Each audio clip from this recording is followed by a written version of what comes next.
तो जितना बच्चा माँ के साथ रहेगा उतना ज़्यादा मदर को ये हार्मोन्स के फॉर्मेशन होंगे और प्रॉपर लैक्टेशन जो है दूध पिलाने की उसकी अच्छी विकसित होगी। तो मैं कई बार हमने देखा है कि लेट के भी दूध पिलाते हैं, तो उसमें क्या कोई दिक्कत की बात है? या लेट के जो दूध पिलाने का सबसे बड़ा संकट ये रहता है कि अक्सर जब बच्चे लेट के दूध पीते हैं तो ऐसे बच्चों में रेस्पिरेटरी इलनेसेस, फेफड़े, अब मैं कोई दवा दिन भर में प्रिस्क्राइब कर रहा हूँ तो मैं तो मेडिसिन यही प्रिस्क्राइब कर रहा हूँ कि मैं दवा प्रिस्क्राइब कर रहा हूँ, अब उस दवा के अंदर कोई कंटामिनेशन है तो मैं कैसे, ऐसे में तो फिर हम लोग को तो प्रैक्टिस ही करनी छोड़नी पड़ेगी। शब्द रंग के सभी साथियों को नमस्कार। जैसा कि हमने आपसे वादा किया था कि हम आपकी सेहत से संबंधित पॉडकास्ट करते रहेंगे, तो आज हम आपकी सेहत के साथ साथ आपके जो नन्हे मुन्ने हैं, परिवार में जो बच्चे हैं, उनकी सेहत का भी हम ध्यान में रखते हुए आज हमने बुलाया है अपने स्टूडियो में डॉक्टर आशीष प्रताप सिंह जी। नमस्ते डॉक्टर आशीष प्रताप सिंह, आपका स्वागत है शब्दरंग के स्टूडियो में। डॉक्टर आशीष प्रताप सिंह का सूक्ष्म परिचय मैं दे दूं। डॉक्टर आशीष प्रताप सिंह पीडियाट्रिस्ट हैं और अपनी सेवाएं Safdarjung hospital Delhi, max hospital में देने के बाद अभी ये जन सेवा प्राइवेट तौर पे कर रहे हैं, यानी अपना प्राइवेट प्रैक्टिस कर रहे हैं, लखनऊ में बेस्ड हैं और आपको बहुत सारी न सिर्फ बीमारियों के बच्चों के बारे में बताएंगे, बल्कि जो कई सारे भ्रम हमारे पास में पले हुए हैं, जो परंपरागत रूप से हमारे पास में चले आ रहे हैं बच्चों को लेकर, उसके बारे में भी एक विस्तार से चर्चा करेंगे। क्या करना चाहिए, क्या नहीं करना चाहिए। तो अभी मैं सीधा रुख करता हूँ डॉक्टर साहब का। डॉक्टर साहब, हम अगर पीडियाट्रिस्ट की बात करें तो कॉमन लैंग्वेज हम बच्चों का डॉक्टर बोलते हैं, तो बच्चों के डॉक्टर की जब हम बात करें तो माँ के पेट से निकलने के बाद, पैदा होने के बाद से, और कब तक, किस उम्र तक हम बोलते हैं कि पीडियाट्रिस्ट की आवश्यकता रहती है, या क्योंकि एडल्ट एज तो 18 जो, लेकिन उससे पहले कब तक हम बोलते हैं कि पीडियाट्रिस्ट के पास में ले जाना चाहिए, या किस एज ग्रुप तक के बच्चों को पीडियाट्रिस्ट के पास में ले जाना चाहिए? ये आपने एक बहुत अच्छा प्रश्न किया है। देखिए, जो पीडियाट्रिशियन के पास जो एज ग्रुप जो क्लासिफाई की गई है उसमें है किशोरावस्था तक जी, पैदा होने से, जन्म से लेके किशोरावस्था तक। और किशोरावस्था की जो WHO की जो क्लासिफिकेशन है उसके हिसाब से 10 साल से लेके 19 साल तक की अवस्था को किशोरावस्था कहा जाता है। ओके, ठीक है। लीगल एज आल्दो हमारे देश में 18 के बाद जो है भाई उसको वोटिंग राइट्स भी मिल रहे हैं और उसके बाद वो एडल्ट भी कंसीडर किया जाता है। लेकिन रही बात पीडियाट्रिक्स के पास तो 19 साल तक पूरी सब जगहों पे, मतलब ये है कि 18 साल जो वोटिंग उसके राइट है उसके 1 साल बाद तक आपके पास में ले आने की आवश्यकता रहती है, और उसके बाद में पीडियाट्रिक्स से ऊपर यह है कि पीडियाट्रिक्स, तब हम लोग एडल्ट मेडिसिन जी, एडल्ट मेडिसिन में आ जाते हैं। जैसे आपने अभी बात की है एडल्ट मेडिसिन की, इसके बारे में हम बात करेंगे बाद में। उससे पहले बच्चे के जन्म के साथ ही, क्योंकि बहुत सारा जैसे ही तो गायनी और पीडियाट्रिस्ट, या जब तक जन्म नहीं होता गायनी, और बच्चे के जन्म के बाद बच्चे की जवाबदारी आपकी और माँ की जवाबदारी गायनी की, ऐसा ही रहता है। तो जब बच्चा पैदा होता है तो ऐसी क्या क्या सावधानियाँ बच्चे की माँ को बरतनी चाहिए? क्योंकि आम तौर पे हमारे यहाँ एक ये रिवाज होता है कि अगर बच्चा स्वस्थ है तो माँ के साथ ही उसको लिटा दिया जाता है, सुला दिया जाता है, या जो भी हो। तो ऐसे में माँ को क्या क्या सावधानियाँ रखनी चाहिए? देखिए, जो बच्चे के साथ माँ को जो रखने का है, तो माँ के साथ जो बच्चा जा रहा है वो बेसिकली उसको रूमिंग इन कहते हैं जी, एक जगह पे, इवन उसी के साथ ही बेड शेयर करा जाता है। तो उससे फ़ायदा क्या होता है कि माँ को एक, जिसको हम लोग कहते हैं ममता, जी जी, तो ममता बेसिकली 2 हार्मोन का खेल है। अच्छा, एक है ऑक्सीटोसिन और एक है प्रोलैक्टिन हार्मोन। ओके, तो प्रोलैक्टिन दूध बनाने के काम में आता है और ऑक्सीटोसिन हाँ, मिल्क को निकालने के काम में आता है, अच्छा। मिल्क इंजेक्शन के लिए। तो जितना बच्चा माँ के साथ रहेगा उतना ज़्यादा मदर को ये हार्मोन्स के फॉर्मेशन होंगे और प्रॉपर लैक्टेशन जो है दूध पिलाने की उसकी अच्छी विकसित होगी। तो मतलब वो चीज़ नहीं करना चाहिए कि बच्चे को पालने में रख दिया और माँ अपना अलग बेड पे है। जी नहीं, ऐसा नहीं करना चाहिए। बिल्कुल। जितना इवन कई बार हम लोग NICU में जो कम वेट के बच्चे रहते हैं उनमें हम लोग कंगारू मदर केयर KMC जो KMC का कंसेप्ट है उसमें बच्चे को सामने से हम जैसे कंगारू अपने बच्चे को लेके घूमता है उसी तरह से इस पे कहा जाता है कि मदर के साथ वो KMC दे तो बच्चे को एक तो वार्म फीलिंग आएगी और मदर को ज़्यादा से ज़्यादा ये दोनों हार्मोन का फॉर्मेशन होगा, ऑक्सीटोसिन, प्रोलैक्टिन, और उसका लैक्टेशन जल्दी इस्टेब्लिश होगा। तो इसलिए, और जो बच्चे माँ का दूध पीते हैं उनका वेट गेन बहुत अच्छा होता है। तो इसलिए ये कंसेप्ट तो ज़रूरी है कि बच्चे को माँ के साथ ही लेटाना चाहिए। अच्छा, माँ का दूध पीते हैं जैसे आपने बोला है, तो क्या इसके लिए भी कोई प्रॉपर वे है, या माताएं कई बार लेटे लेटे भी दूध पिलाती हैं, कभी बैठ के भी पिलाती हैं, कभी चलते खड़े होके भी और चलते चलते भी, तो इसके लिए क्या कोई प्रॉपर पोस्चर की बात करें तो प्रॉपर पोस्चर तो सबसे अच्छा यही होता है कि माँ जो है रिलैक्स होके बैठें। पीछे कई बार होता क्या है कि बैक पे एक सपोर्ट पीछे पिलो का लगा लिया और आराम से बैठ के और प्रॉपर इस पोजीशन में, तो हाथ को ये स्पाइन यूँ और यहाँ पर हेड जो है उसका सपोर्ट रहे, क्योंकि अगर हेड नहीं सपोर्ट रहेगा तो बच्चा जब उसका सिर लटकेगा तो वो फिर निप्पल को पकड़ेगा नहीं, क्योंकि वो अपना गर्दन संभालने में उसकी एनर्जी जाएगी। तो इसलिए है कि बच्चे को प्रॉपर सपोर्ट देके, जिसको हम लोग कहते हैं लैचिंग, लैच कैसे करेगा बच्चा, कैसे पकड़ेगा, तो उसके लिए ज़रूरी है कि उसको प्रॉपरली लगाना है। तो उसको बेबी को पूरा प्रॉपर हाथ में लेके और अच्छे से सपोर्ट देके तब फिर बच्चे को फीड कराना है। तो मदर का चूँकि फीड करने में समय भी लगता है, तो उसका अनकंफर्टेबल पोजीशन अगर मदर का रहेगा तो वो ज़्यादा देर फीड नहीं करा पाएगी और कंफर्टेबल नहीं रहेगी, तो फिर हमेशा उसको एक स्ट्रेस होगा। और स्ट्रेस जो है अपने आप में ये निगेटिव फीडबैक है कि दोनों हार्मोन के लिए। ओके, ठीक है, तो इसलिए ऑक्सीटोसिन और प्रोलैक्टिन। ओके, अच्छा। और अगर ये कई बार हमने देखा है कि लेट के भी दूध पिलाते हैं, तो उसमें क्या कोई दिक्कत की बात है? या लेट के जो दूध पिलाने का सबसे बड़ा संकट ये रहता है कि अक्सर जब बच्चे लेट के दूध पीते हैं तो ऐसे बच्चों में रेस्पिरेटरी इलनेसेस, फेफड़े का संक्रमण होने की संभावना है, या जो जिस हिस्से पे डिपेंडेंट पोर्शन है उसमें कान में इन्फेक्शन होने के चांसेस ज़्यादा रहते हैं। अच्छा, तो इसलिए हम लोग हमेशा कहते हैं कि जब भी आपको दूध पिलाना है तो बैठ कर दूध पिलाइए। ओके, दूध पिलाने से ही संबंधित है डॉक्टर साहब, मतलब ये ब्रेस्ट फीडिंग कब तक, बच्चे को कब तक ब्रेस्ट फीडिंग करना चाहिए? देखिए, ब्रेस्ट फीडिंग जो है वो 6 महीने तक एक्सक्लूसिव ब्रेस्ट फीडिंग की बात होती है। ओके, कि हमें 6 महीने तक केवल और केवल माँ का दूध पिलाना है, इसके अलावा कुछ नहीं, न शहद, न पानी, न चूसनी, कुछ भी नहीं। ठीक जी, ऊपर से हमें कुछ नहीं देना है, क्योंकि हम जिस देश में रह रहे हैं या अन्य भी देशों में विटामिन डी की डिफिशियंसी बहुत ज़्यादा चल रही है जी। तो इसलिए होता क्या है कि हम लोग 400 international unit per day vitamin D का सप्लीमेंट एडवाइस करते हैं, और जिसको हम लोग कहते हैं कि 1 साल तक इस सप्लीमेंट को कंटिन्यू रखें। तो माँ का दूध और 400 इंटरनेशनल यूनिट विटामिन डी, ये तो 6 महीने तक लगातार चलना है, इसके अलावा कुछ नहीं चलना है। ठीक, बच्चे के लिए? हाँ, बच्चे के लिए। और समय समय पे टीकाकरण। जी, ठीक जी जी। डॉक्टर साहब, जैसे हम चर्चा कर रहे थे बच्चे को दूध पिलाने की, तो आजकल के टाइम में क्योंकि वर्किंग मदर्स हैं और 6 महीने या 7 महीने या 8 महीने इतनी लंबी छुट्टी प्रेगनेंसी के बाद में मैटरनिटी लीव भी दिक्कत होती है, स्पेशली प्राइवेट सेक्टर में बहुत दिक्कत होती है, इतनी लंबी छुट्टी नहीं। तो ऐसी माताओं को क्या करना चाहिए? बिकॉज उनके लिए काम भी ज़रूरी है और इसकी बच्चे की देखभाल भी ज़रूरी है। जी जी जी, इस पर मेरा ये कहना था कि एक तो देखिए, ज़्यादातर जैसे आपने बोला कि प्राइवेट सेक्टर में थोड़ी सी इन सब चीज़ों को लेके रहता है, जॉब को लेके, और ये तो उतने समय तक, चूँकि वैसे तो सरकार की तरफ से नियम है कि 6 महीने तक मैटरनिटी लीव मिलनी चाहिए, लेकिन ठीक है, अगर कोई सपोज दैट कोई वर्क पे आपको ज्वाइन करना है और सब कुछ, तो आजकल बाज़ार में बड़े अच्छे क्वालिटी के ब्रेस्ट पंप अवेलेबल हैं।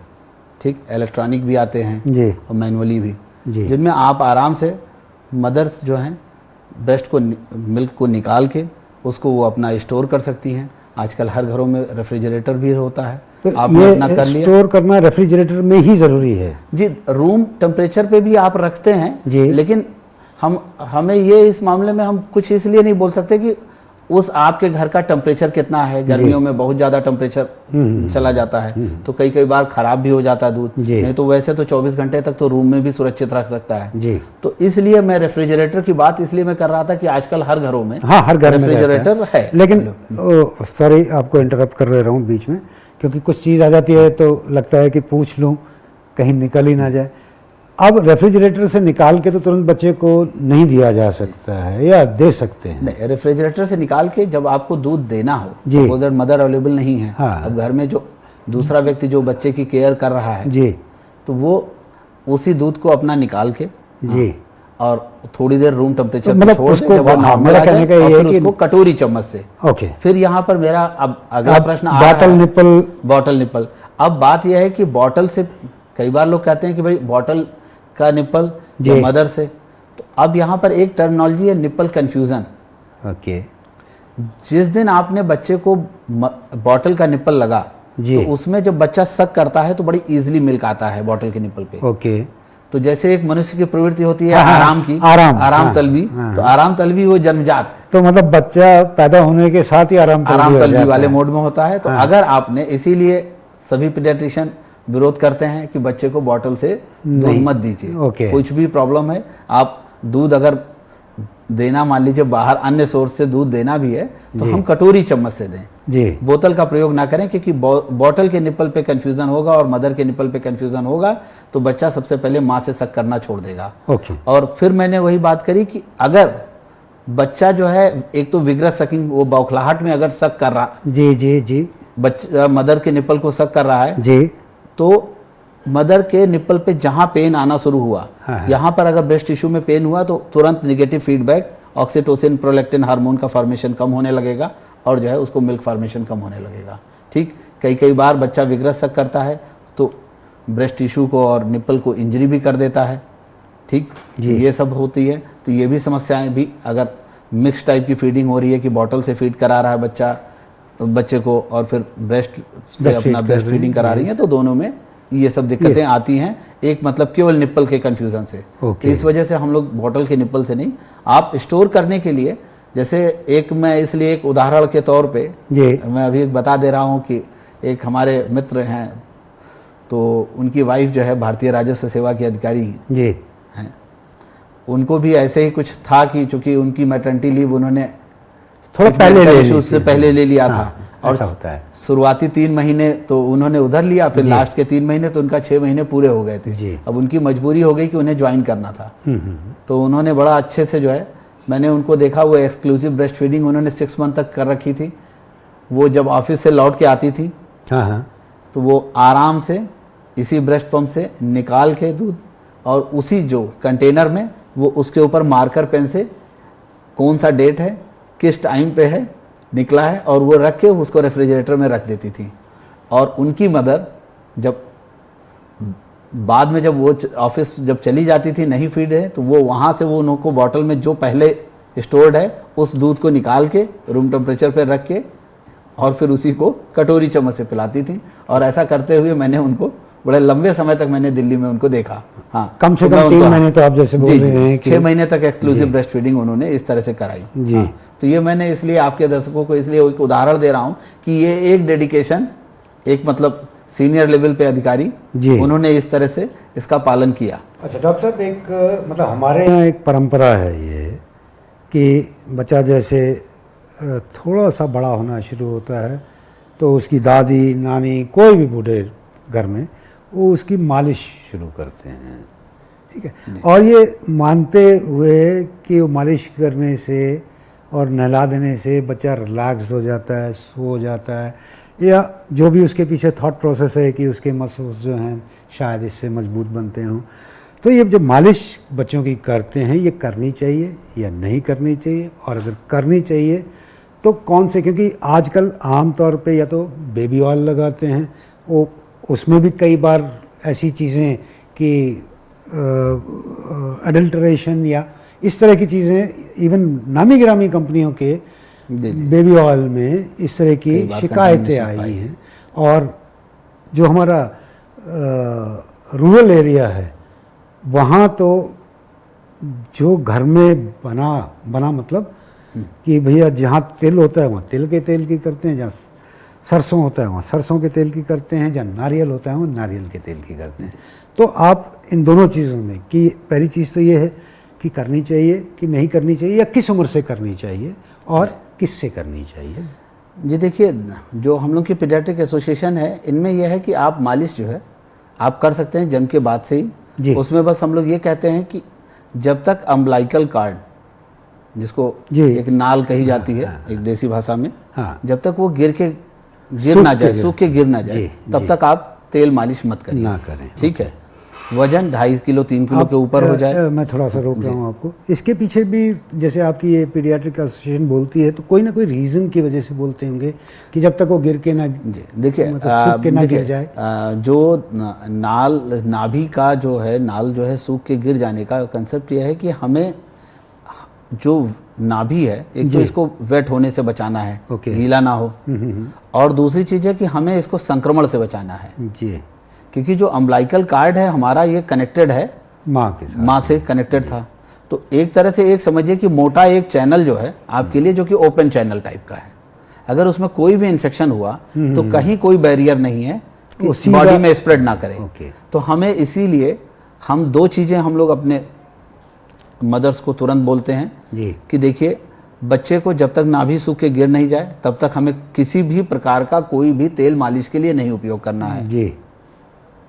दूसरी चीज़, जब तक नाभि सूख के गिर नहीं जाए तब तक हमें टब बाथ नहीं देना है।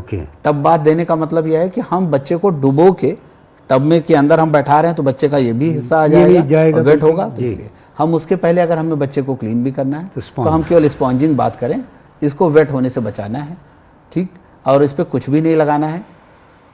इनमें तमाम कई बार समस्याएं ये होती हैं कि तमाम हम लोग के यहाँ रिचुअल्स इस तरह के हैं कि बहुत सी जगह पे, जैसे अभी एक कुछ दिनों पहले का एक 2012-13 की एक घटना हमारे पड़ोस में हुई कि वो उनके गांव से दादी जी आई बच्चे की, और वो उनके यहाँ आटे की लोई रखने का, गर्म आटे की लोई रखने का कंसेप्ट था, जिसकी वजह से बच्चे को अम्बलाइकल सेप्सिस हो गया और उसकी वजह से काफ़ी मतलब सीरियस कॉम्प्लिकेशन बच्चे को झेलना।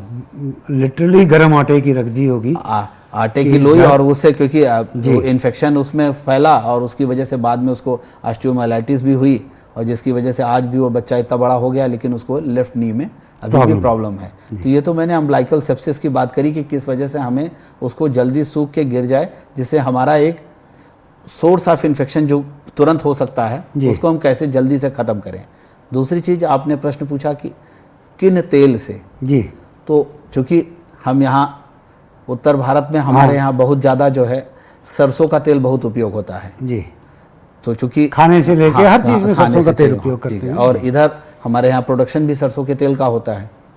तो इनफैक्ट उत्तर प्रदेश ही नहीं, मैं अगर पूरे उत्तर भारत की बात करूँ जी, तो सरसों एक मेजर क्रॉप की तरह आती है, इसीलिए मैंने उत्तर भारत उत्तर भारत मैंने बोला।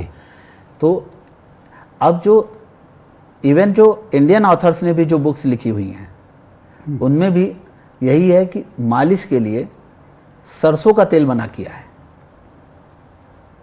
बच्चों के लिए। हाँ, बच्चों के लिए कि सरसों के तेल का मालिश के लिए मत प्रयोग करें, क्योंकि उसमें एक कंपोनेंट पाया जाता है जिसकी वजह से बच्चों को सीवियर एलर्जिक रिएक्शंस होते हैं।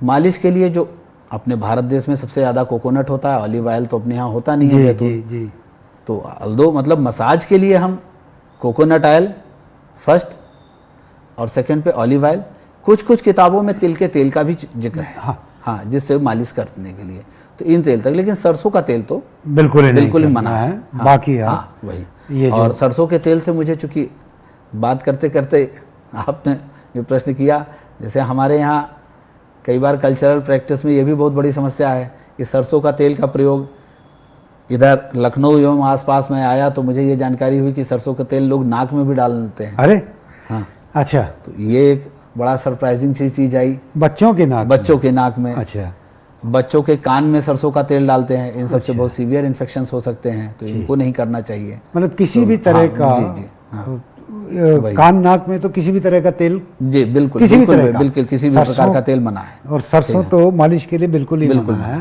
हाँ। अच्छा, एक और चीज़ डॉक्टर साहब हमने जो देखी है, और ये भी परंपरागत है एक्चुअली, काजल लगाने की। बच्चों में टीका लगाते हैं माथे पे, नज़र ना लगे, बहुत जगह कहीं यहाँ लगाते हैं, कहीं यहाँ लगाते हैं, और आँख में काजल लगाती हैं वही नानी दादियाँ। तो ये करना चाहिए या नहीं करना चाहिए, या काजल, क्योंकि काजल में भी बहुत तरह का, को मार्केट से कुछ कुछ लेके आते हैं। कई जगह मैंने ये भी देखा है कि वो दिया एक जला के उसके ऊपर उल्टा कुछ रख के और बोलते हैं ये तो हमने देसी घी का काजल बनाया है, ये तो बहुत बढ़िया है आँखों के लिए, बच्चे की आँखें जो हैं अच्छी रहेंगी और बड़े होने तक भी कमज़ोर नहीं होंगी। मतलब तरह तरह की बातें इसके बारे में करते हैं। तो इसके बारे में थोड़ा सा प्रकाश डालिए। जी देखिए, पहली बात तो है कि किसी भी चीज़ को आप जब जलाते हैं जी, तो एंड प्रोडक्ट है कार्बन ही बनता है, ठीक जी। तो जो ये काली चीज़ जो हम लगा रहे हैं, ये केवल फ्रेमिंग के अलावा इसका कोई उपयोग नहीं है जी, ठीक। जैसे तमाम घरों में एक मिसबिलीफ रहता है कि हम अगर काजल लगाएंगे तो हमारे बच्चे की आंखें बड़ी हो जाएंगी। तो पहली चीज़ है कि आंखें बड़ी होना एक रेशियल चीज़ है कि किसकी आंखें, अगर काजल लगाने से आंखें बड़ी हो जाती तो फिर हम जब बच्चा पैदा होता है तो हम लोग अक्सर यही बोलते हैं कि साहब बच्चे की आंखें तो अपनी दादी पे गई हैं, तो नानी पे गई हैं, नाना पे गई हैं, पिता पे गई हैं। तो सीधी सी बात है कि काजल का इन सब चीज़ों में कोई फ़ायदे नहीं है। अच्छा। अब नुकसान क्या है कि कार्बन है, आप जब आईज में जो लगाएंगे जी, तो लगने के बाद हमें कार्निया पे, कंजक्टाइवा पे, इस पे एब्रेजन कॉज करेगा। दूसरी चीज़ है कि हम काजल जब लगा रहे हैं उसमें अगर कोई भी बैक्टीरिया हुआ तो हमें तुरंत कंटामिनेट कर सकता है आइज़ को, और यहाँ पर ब्लॉकेज भी करेगा, ठीक। हमारी जो बार बार हम जो आँखें जो ब्लिंक होती हैं, तो इसके बाद जो है अगर हमारी ये नेज़ोलैक्राइमल डक्ट की ओपनिंग यहाँ पर अगर ब्लॉक होती है तो हमें फिर इधर से भी पानी आना शुरू हो जाएगा, आंखों में कीचड़ आना और इस तरह से इन्फेक्शंस का। तो हम इस तरह से चीज़ों को, इसलिए हम लोग काजल को मना करते हैं कि काजल मत लगाइए, क्योंकि काजल से आपको बेनिफिट का हमने सीधे से लॉजिक दिया कि जो है काजल लगाने से आंखें बड़ी नहीं होंगी। तो आंख पे काजल नहीं लगाएं, बाकी टीका जो बच्चे को नजर टीका लगाते हैं वो आपका अपना है, क्योंकि उसका कोई इस तरह का कोई ना हमारे पास उसको लेके कोई समस्याएं नहीं आती हैं, तो उसमें हम लोग कभी कोई विरोध नहीं करते हैं। और इवन हम लोग कहते भी हैं कि भाई आपके यहाँ, क्योंकि कई बार कई घरों में तो इतनी समस्याएं आती हैं कि कई बार हमारे ओपीडी में पेशेंट्स आते हैं तो वो तो चूंकि यंग कपल रहते हैं, भाई अभी युवक ही हैं और माता पिता भी बने हैं जी, पता चला उनके घर में जनरेशन गैप है कि भाई पता चला जो मदर फादर आप जो बने हैं उन लोगों को खुद ही जन्म के समय में काजल और ये सब लगाया गया, तो उस वजह से जनरेशन गैप की वजह से घर में दादी और नानी से अक्सर भिड़ंत होनी शुरू होती है। तो कई बार वो सब हमसे कहती भी हैं कि डॉक्टर साहब आप पर्चे पे तो लिख ही दीजिए। तो मैं कहता हूँ कि ठीक है, मैंने पर्चे पर तो लिख दिया है, अगली विजिट में जब आइएगा तो दादी या नानी को साथ में ले आइएगा, तो शायद मैं उनको समझा पाऊँ। क्योंकि कई बार माता पिता बच्चों के कहते हैं कि साहब घर में जब हम जाते हैं तो सब आपने जितनी बात बोली है हम वहाँ जब बोलते हैं तो वो हमसे भिड़ने लगते हैं, सब वो एक घर में तनाव का माहौल हो जाता है कि छोड़ो हटाओ यार, तुम्हारे डॉक्टर जो है बड़ी डॉक्टरी कर रहे हैं, तुम्हारे भी तो लगाया था। हाँ तुम्हारे भी तो लगाया था, तो तुम्हें क्या हो गया। तो उसके पे मैं हमेशा मैं कहता भी हूँ कि भाई देखिए ये तो वैसे ही है जैसे किसी ने बोला कि साहब आज तक हम हेलमेट बिना पहने गाड़ी चलाए और मेरे साथ दुर्घटना नहीं हुई, तो हम कल से भी हेलमेट नहीं पहनेंगे। तो बिल्कुल उसी तरह से बस ये है कि जब जिस चीज़ से हमें पता है कि इससे नुकसान हो सकता है तो हम उस काम को करें ही क्या। जब हमें उससे कोई फ़ायदे नहीं है उससे, तो हम ऐसे कोई काम ना करें। तो जो है अब थोड़ा सा बच्चे के जन्म के कुछ समय बाद ही सरकार की तरफ से एक इम्यूनाइजेशन, टीकाकरण जिसको कहते हैं, वो एक प्रोग्राम चलता है। हर जगह बच्चे के लिए एक चार्ट या लिस्ट सी रहती है जिसमें लिखा होता है कौन सा लगना है, किस महीने में लगना है, कौन सा टीका किस महीने में लगना है। तो ये सारे जो भी सरकार की तरफ से ये निर्धारित, सरकार की तरफ से निर्धारित मतलब, तो ये जो निर्धारित है ये मिनिमम है या मैक्सिमम है? जो भी टीकाकरण के बच्चों के टीकाकरण के लिए जो निर्धारित टीके हैं किसी भी गवर्नमेंट हॉस्पिटल में, वो पर्याप्त हैं या उसके अतिरिक्त भी कुछ ऐसी चीज़ें हैं जिनको करना चाहिए?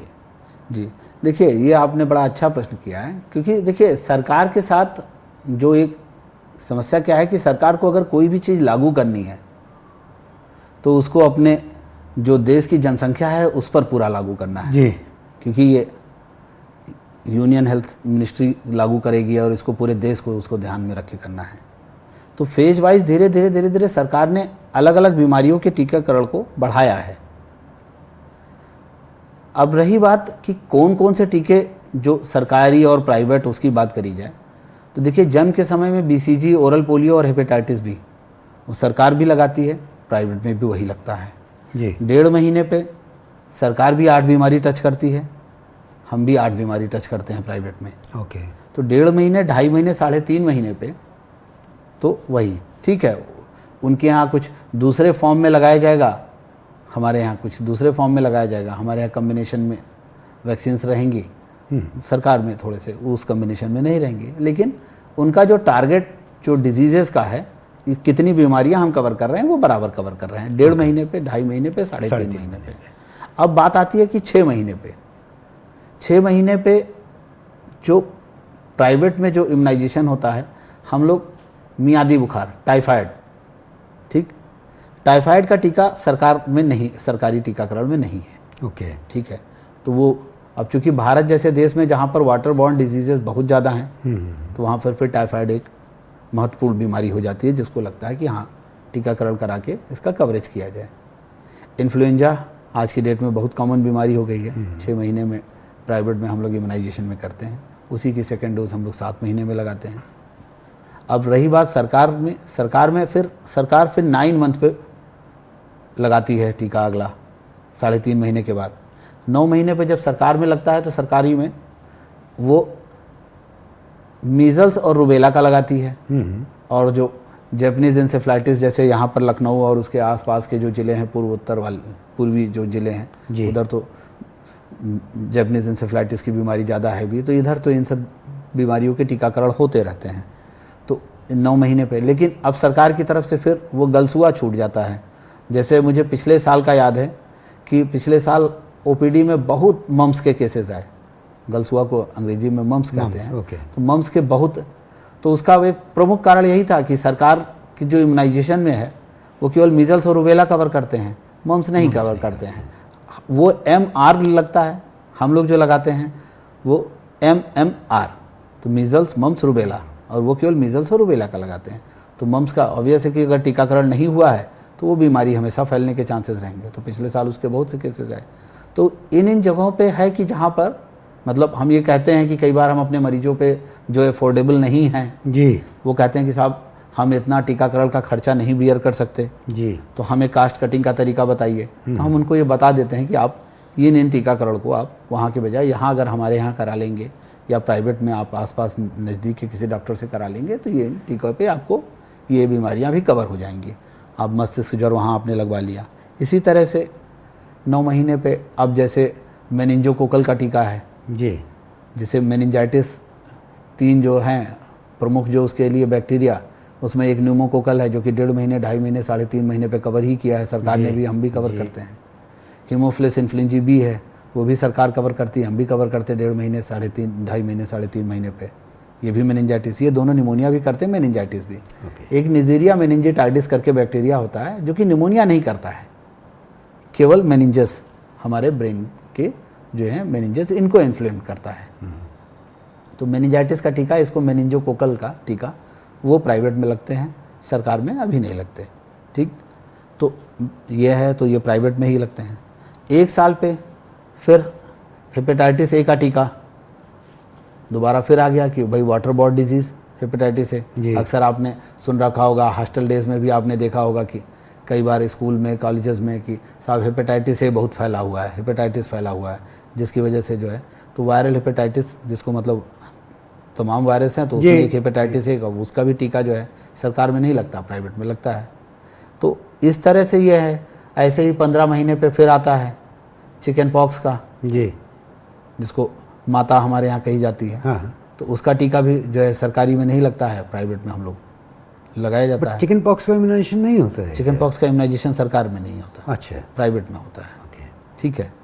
और इसके बाद जो है ये सब, यही मतलब जो प्रमुख जो मैंने टीकाकरण बताया, तो इन चीज़ों से, जैसे अगर आप सरकारी भी, अगर आपके पास अफोर्डेबिलिटी का कोई इशू है, किसी के पास ये है कि भाई हम पैसा नहीं इतना खर्च कर सकते या हम यहाँ से मनी सेव कर सकते हैं, सरकार ने तो इम्यूनाइजेशन प्रोग्राम, तो हम इन टीकों के लिए हम प्राइवेट में जा सकते हैं। ठीक है। अब जैसे सरकार अब धीरे धीरे, देखिए अभी आपने रिसेंटली सुन रखा होगा कि सर्वाइकल कैंसर के लिए इम्यूनाइजेशन प्रोग्राम में धीरे धीरे वो इंट्रोड्यूस कर रही है, लेके आ रही है। तो इस तरह से प्लस ये है कि आपके देखने वाले दर्शकों को मैं हमेशा यही कहूँगा कि टीकाकरण को हमेशा प्राथमिकता पे रखें।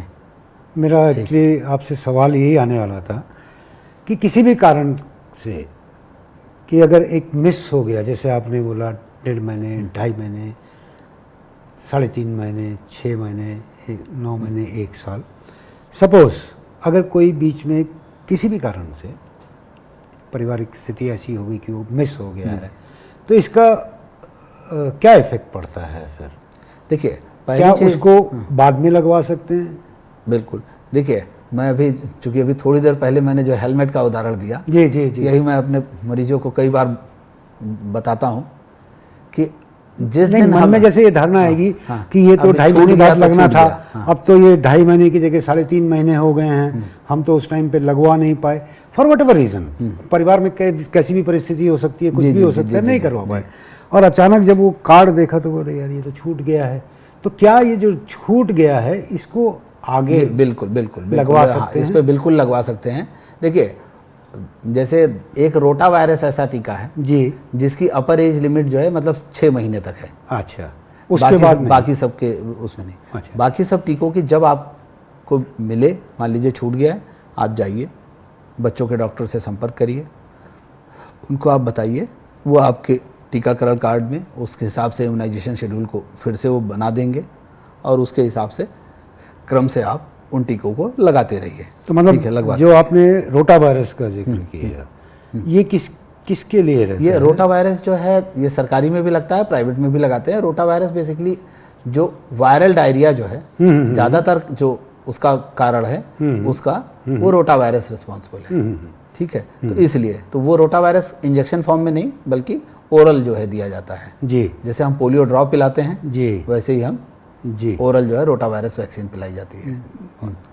तो वो 6 महीने के बाद में नहीं लगेगी, बाकी अन्य टीके लगते रहेंगे। तो मतलब ये ध्यान देने वाली बात होगी कि एक ये पर्टिकुलर जो है इसके लिए किसी भी सूरत में इसको मिस नहीं करना है। ठीक है। और टीकाकरण समय समय पे कराते रहिए, क्योंकि जो भी आज ये सब बीमारियां जो कम हुई हैं जी, काफ़ी हद तक हम लोगों ने जो नियंत्रण पा लिया है जी, ये सब टीकाकरण ही कारण है, जिस वजह से ये अंडर 5 मॉर्टेलिटी जो है हमारे देश की घटी है।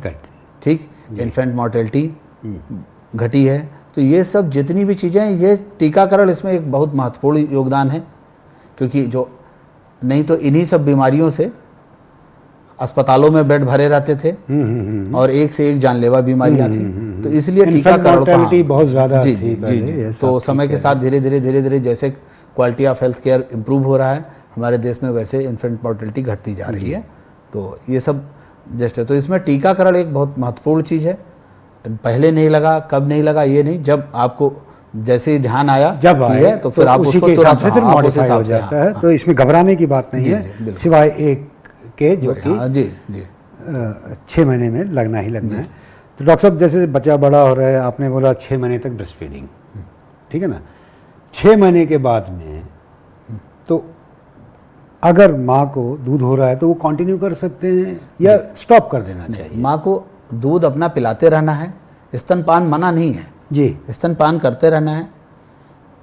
6 महीने के बाद उसको ऊपर का दूध भी जैसे आप दे सकते हैं जी। अब बच्चे का चूंकि 5 महीने के एज के बाद जो है बच्चे के पहला दांत आने का हो जाता है।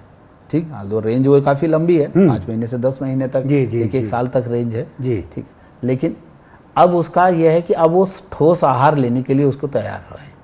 तो अब हमें किसी भी चीज़ को, अगला प्रश्न तुरंत ही लोगों का रहता है मदर्स का कि साहब हम क्या खिलाएं?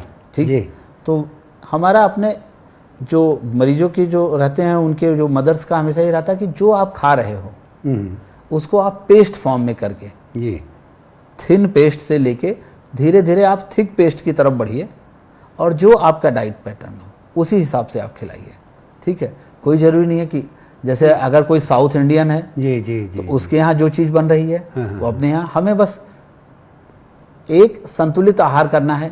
जैसे कोई फल है जी, फल को हमने उसका प्यूरी फॉर्म बना सकते हैं स्टीम करके, या जैसे केला है केले को तो आप ऐसे ही मसल लीजिए, आपने मैश करके उस तरह से। आलू है, आलू उबाल लिया आपने दाल के साथ, अब दाल में अगर आप दाल लीजिए उसमें एक आलू उबाल के रख लीजिए, हाँ, और उसमें घी ऐड कर दीजिए तो आपने फैट भी दे दिया, आलू से स्टार्च भी हो गया, दाल से उसको प्रोटीन भी मिल गया। तो एक इस तरह की चीज़ें जो है आप जैसे आपने डॉक्टर साहब अभी तक जितनी चीज़ें बताई उसमें खाने के बारे में, तो सब ये जो कि दाल है, आलू है, दूध है, फल हैं और हरी सब्जियां, महीन कतरन उसकी। लेकिन एक और ट्रेंड है जो ख़ास तौर पे कम से कम मैं ये बोल सकता हूँ कि शहरों में तो बहुत लागू है, कि जो processed tinned packed food, baby food के नाम से जो बिकता है, चाहे वो सेरेलैक हो चाहे दूसरी चीज़ें हों, लोग सोचते हैं कि शायद ये बेटर चॉइस है जो हम घर में बना रहे हैं।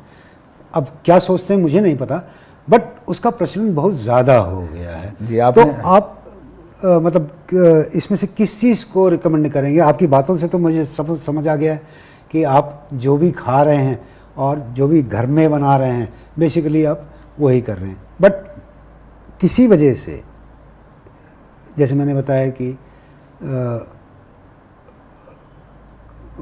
ट्रैवल करते हैं, 4 दिन बाहर गए हैं, 5 दिन बाहर गए, नहीं कुक कर सकते हैं या कोई और भी वजह है, तो क्या ये सब्स्टिट्यूट बनता है उसका कुक फूड का? या इसको जो देखिए घर में पहली चीज़ है कि जो आप घर में बना रहे हैं जी वो चीज़ें शुद्ध हैं, क्योंकि वो आप उसको शुद्धता का भी आप ध्यान रख पा रहे हैं, आप उसकी साफ़ सफाई का ध्यान रख पा रहे हैं। आपको ये नहीं पता है कि वो चीज़ है तो कैसी बनी है, कैसे क्या है। तो मैं हमेशा अपने जो पेशेंट से उनसे हमेशा ये बोलता हूँ कि साहब आप अपने से खुद जो है घर में बनाइए और उन चीज़ों को। अब जैसे कहते हैं रेडीमेड में तमाम माताएं हमने देखा है उन लोगों ने पंजीरी बना रखी है घर में, तुरंत वो रेडी टू यूज़। उन्होंने उसमें ड्राई फ्रूट्स जो है ग्राइंड करके रख रखा है। बहुत सारी माताएं मैंने आजकल ऐसी देखी हैं जो पंजीरी भी नहीं बनाना चाहती हैं, वो डब्बा लेती हैं, 2 चम्मच देखिए वो प्रचलन में इसलिए आया कि आजकल रेडीमेड का जो कंसेप्ट हो गया है, हाँ जी, कि उन्हें लगता है कि कौन इतनी जद्दोजहद में पड़े और उसको तुरंत लो, मिक्स करो, चाहे वो बॉइल्ड वाटर में चाहे वो दूध में, बस मिक्स करके और हमने खिलाना शुरू कर दिया। तो उसको पर्सनली मैं बिल्कुल नहीं प्रमोट करता हूँ और मैं हमेशा यही प्रेफर करता हूँ, हमेशा बोलता हूँ कि भाई जो रही बात अगर ऐसी परिस्थिति भी है जैसा आपने कहा है कि ट्रैवल कर रहे हैं, नहीं कुक कर सकते 2 दिन, तो प्री कुक्ड घर का ही लेके जाएं। बिल्कुल, जैसे अभी हम आप लखनऊ यहाँ बैठे हुए हैं हम लोग, और लखनऊ में बैठे बात करिए तो इधर देखिए प्रचलन हर घरों में चने जौ का सत्तू जी। इवन गर्मियों में आपने देखा होगा बड़े लोग भी आते हैं तो वो चने जौ का सत्तू जो है घोल बना के उसको पीते हैं। ठीक है, अब चने जौ का सत्तू कितने भाई प्रोटीन भी आपको मिल रहा है, फाइबर भी मिल रहा है, वाटर के साथ गया तो अच्छी चीज़ है जी, और उसमें कुछ ज़्यादा नहीं, वो भी रेडीमेड ही फूड है।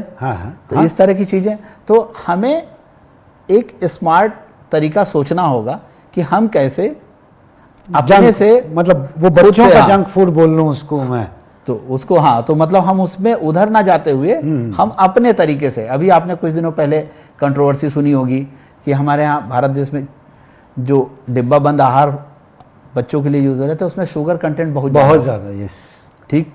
अब इवन फिर उन कंपनियों ने वही जो है दूसरे मतलब मैं उस पर नहीं जान चाहता हूँ कि कौन कंपनी कैसे क्या, और ना मुझे इसकी अभी एग्जैक्ट जानकारी है कि वो दूसरे देशों में क्या इतना शुगर डाल के वो इस प्रोडक्ट को बेच रहे थे, या हमारे भारत देश में, चूँकि भारत देश में तो मिठाइयाँ बहुत बनती हैं और तरह तरह की बनती हैं और काफ़ी पॉपुलर होती हैं, हर घरों में पसंद भी करी जाती हैं।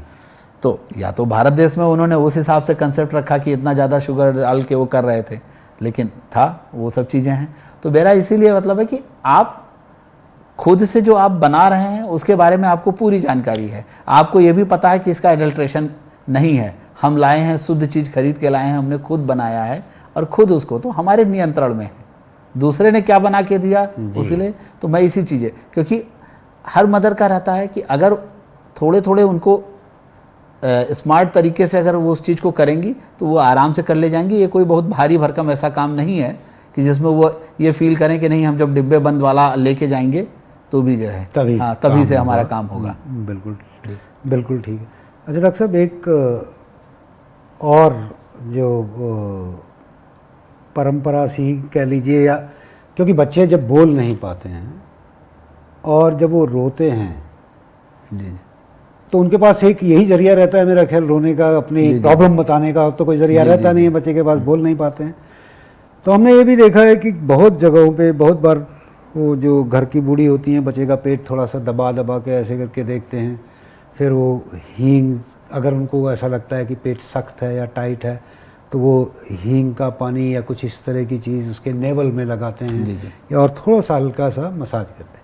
तो क्या ये करना उचित है या ये नहीं? देखिए, जो हींग का जो साइक्लिकल मूवमेंट है जी, उसके बाद गैस पास करते हैं, बच्चे रिलैक्स महसूस करते हैं, ये सही है। अच्छा, ठीक, तो मतलब ये ट्रेडिशन, हाँ ये ट्रेडिशन ठीक है, इसमें कहीं कोई ऐसी बात ठीक है। रही बात कि आपके दर्शकों को मैं बताना भी चाहूँगा कि उन चीज़ों को देखिए कि जैसे कुछ चीज़ें किस एज में क्या कॉमन है। जी बिल्कुल। तो अभी आपने चूंकि ये प्रश्न बोला तो क्या क्या चीज़ें कॉमन है और क्या चीज़ नॉर्मल है, क्या अब नॉर्मल है। जी देखिए, जब बच्चा पैदा होता है तो उसके जो सिस्टम जो उसका काम कर रहा होता है वो रहता है कि गैस्ट्रोकोलिक रिफ्लेक्स।